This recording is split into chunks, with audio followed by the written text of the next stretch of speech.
आज डे 16 की जर्नी शुरू करते हैं। आज का हमारा ऑब्जेक्टिव है एक ऐसी स्ट्रैटेजी सीखना जो आपके ट्रेडिंग कॉन्फिडेंस को नेक्स्ट लेवल पर ले जाएगी। हम सीखेंगे मल्टीपल इंडिकेटर्स कंबाइंड स्ट्रैटेजी। इसे आसान भाषा में समझें तो अलग अलग टेक्निकल इंडिकेटर्स को एक साथ जोड़कर एक हाई प्रोबेबिलिटी ट्रेडिंग सिग्नल कैसे पहचानें।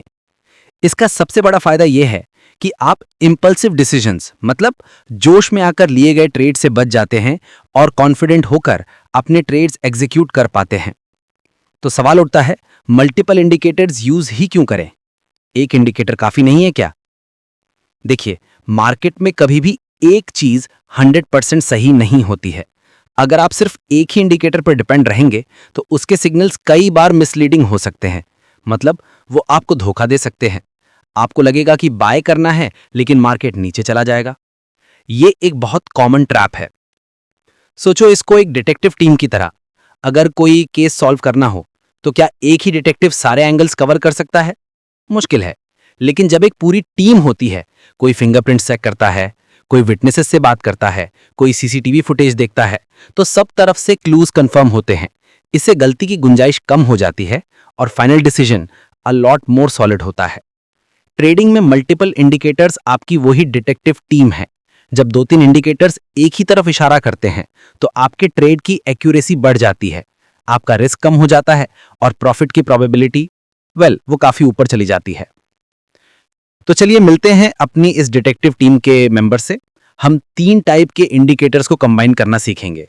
पहला है ट्रेंड इंडिकेटर्स। ये आपको मार्केट का बड़ा डायरेक्शन बताते हैं कि मार्केट ऊपर जा रहा है, नीचे जा रहा है या साइड में है।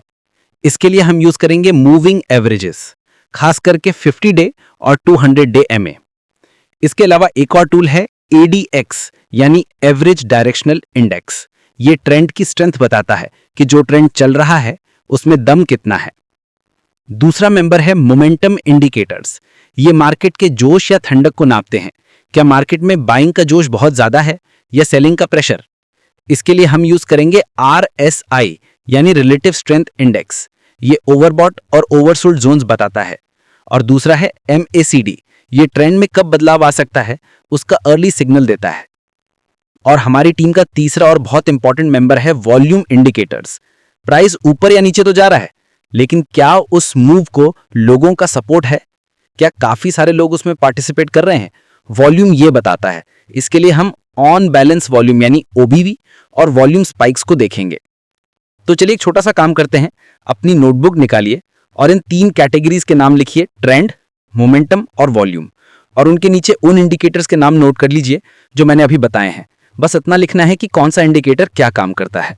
ये आगे बहुत काम आएगा। अब आते हैं सबसे इंपॉर्टेंट पार्ट पर। इन तीनों को यूज करके स्ट्रैटेजी कैसे बनाएं। ये एक सिंपल 4 स्टेप प्रोसेस है। Step 1, trend confirmation. ट्रेडिंग का पहला रूल, ट्रेंड के साथ चलो। सबसे पहले आपको मार्केट का बड़ा ट्रेंड कंफर्म करना है। चार्ट पर 50 डे और 200 डे मूविंग एवरेज लगाओ। अगर 50 day moving average 200 day moving average से ऊपर है, इसका मतलब है कि मेजर ट्रेंड ऊपर की तरफ है। ऐसे में हम सिर्फ बाय करने के मौके ढूंढेंगे। और अगर 50 day moving average 200 day moving average के नीचे है तो ट्रेंड नीचे का है और हम सेल करने के मौके ढूंढेंगे। सिंपल। Step 2, momentum confirmation. एक बार ट्रेंड कंफर्म हो गया, अब हमें एंट्री का सही वक्त ढूंढना है। इसके लिए हम मोमेंटम इंडिकेटर्स यूज करेंगे। मान लीजिए ट्रेंड ऊपर का है। अब हम देखेंगे कि आरएसआई कहां है। अगर आरएसआई 30 से 40 के जोन में है, इसका मतलब है कि स्टॉक ओवरसोल्ड हो चुका है और यहां से एक बाउंस आ सकता है। ये हमारे लिए एक बाय सिग्नल है। इसके साथ हम मैकडी को देखेंगे। अगर मैकडी लाइन सिग्नल लाइन को नीचे से ऊपर की तरफ काट रही है, जिसे बुलिश क्रॉसओवर कहते हैं, तो ये हमारा बाय सिग्नल और भी स्ट्रांग हो जाता है। Step 3, volume confirmation. ट्रेंड मिल गया, मोमेंटम भी आने लगा, पर क्या इस मूव में सच में दम है? इसके लिए हम वॉल्यूम देखेंगे। अगर प्राइस के साथ साथ ओबीवी इंडिकेटर भी ऊपर जा रहा है तो इसका मतलब है कि स्मार्ट मनी भी इस मूव को सपोर्ट कर रहा है। ट्रेंड कंफर्म हो जाता है और इस दौरान नीचे वॉल्यूम बार में एक बड़ा सा स्पाइक दिखता है तो ये ब्रेकआउट का सिग्नल हो सकता है। और आखिर में एंट्री और एग्जिट। जब ये तीनों कंडीशंस मैच हो जाती हैं, ट्रेंड, मोमेंटम और वॉल्यूम, तभी हम ट्रेड एग्जीक्यूट करेंगे। तीनों का ग्रीन सिग्नल मिलना जरूरी है। ट्रेड लेने के बाद 2 चीजें तुरंत डिसाइड करनी है। पहला, स्टॉप लॉस। ये आपका सेफ्टी नेट है। अगर ट्रेड गलत हो जाए तो आपको बड़े नुकसान से बचाता है। स्टॉप लॉस को हम रीसेंट स्विंग लो के थोड़ा नीचे रखेंगे और दूसरा प्रॉफिट टारगेट। हमारा टारगेट कम से कम 1:2 रिस्क रिवॉर्ड रेशियो का होना चाहिए। मतलब अगर आप 1 रुपये का रिस्क ले रहे हैं तो आपका टारगेट कम से कम 2 रुपये का होना चाहिए। एक और मिनी एक्सरसाइज, अपनी नोटबुक में एक सैंपल चार्ट ड्रॉ कीजिए। एक अप ट्रेंडिंग लाइन बनाइए, उस पर मूविंग एवरेज, RSI, मैकडी और OBV की इमेजिनरी रीडिंग्स मार्क कीजिए जो एक बाय सिग्नल दे रही हूं, और वहां एक पोटेंशियल एंट्री पॉइंट मार्क कीजिए। इससे आपका कॉन्सेप्ट विजुअली क्लियर हो जाएगा। चलिए इस पूरी स्ट्रैटेजी को एक रियल एग्जांपल से समझते हैं। मान लीजिए हम इन्फोसिस का चार्ट देख रहे हैं। तो स्टेप 1, ट्रेंड। हमने देखा कि 50 day moving average 200 day moving average से ऊपर ट्रेड कर रहा है, मतलब ट्रेंड क्लियर अप ट्रेंड है। हम सिर्फ बाइंग अपॉर्चुनिटीज देखेंगे। Step 2, momentum. हमने RSI देखा, RSI की वैल्यू 35 के पास है, मतलब ये ओवरसोल्ड जोन में है, मतलब यहां से प्राइस ऊपर जा सकता है। फिर हमने मैकडी देखा, वहां एक बुलिश क्रॉसओवर हुआ है, ये भी एक कंफर्मेशन है।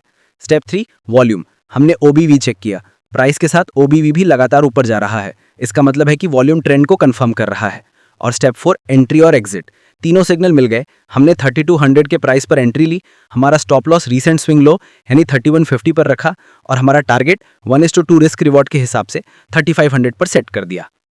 देखा आपने किस तरह अलग अलग इंडिकेटर्स को जोड़कर हमने एक हाई प्रोबेबिलिटी ट्रेड सेटअप बनाया। तो आज हमने क्या सीखा? सिंगल इंडिकेटर पर भरोसा करने की जगह मल्टीपल इंडिकेटर्स को कंबाइन करना एक ज़्यादा रिलायबल अप्रोच है।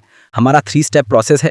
सबसे पहले ट्रेंड कंफर्म करो, फिर मोमेंटम से एंट्री का सही टाइम पकड़ो, और आखिर में वॉल्यूम से उस मूव की स्ट्रेंथ कंफर्म करो। और हाँ, डिसिप्लिन और रिस्क मैनेजमेंट के बिना कोई भी स्ट्रैटेजी काम नहीं करती, ये हमेशा याद रखना। अब अगले लेसन में हम इससे एक कदम आगे बढ़ेंगे। हमारा अगला टॉपिक है पोजीशन ट्रेडिंग और मल्टी टाइम फ्रेम स्ट्रैटेजी। हम सीखेंगे कि लंबे टाइम के लिए ट्रेड्स कैसे प्लान किए जाते हैं। जाने से पहले इस वीडियो को लाइक और सब्सक्राइब जरूर करें, और कमेंट सेक्शन में #FinMantra 30 days लिखना ना भूलें। और जो मिनी एक्सरसाइजेस दी हैं उन्हें अपनी नोटबुक में जरूर कंप्लीट करें। अपनी प्रोग्रेस को ट्रैक करने का ये सबसे बेहतरीन तरीका है। एक बोनस टिप, बहुत ज़्यादा इंडिकेटर्स यूज करने से बचें। 2 से 4 इंडिकेटर्स काफ़ी होते हैं। ज़्यादा इंडिकेटर्स चार्ट पर सिर्फ नॉइज बढ़ाते हैं और कन्फ्यूजन क्रिएट करते हैं। हमेशा डेमो ट्रेडिंग से शुरुआत करें। जब वहाँ कंसिस्टेंट रिजल्ट्स मिलने लगें तभी रियल मनी से ट्रेड करें, और अपनी नोटबुक को अपना ट्रेडिंग दोस्त बना लीजिए। हर ट्रेड और उसके पीछे के सिग्नल्स को रिकॉर्ड करें। इससे आपको अपनी परफॉर्मेंस एनालाइज करने में बहुत हेल्प मिलेगी। तो सीखते रहिए, प्रैक्टिस करते रहिए और एक स्मार्ट और कॉन्फिडेंट ट्रेडर बनते रहिए। मिलते हैं अगले लेसन में।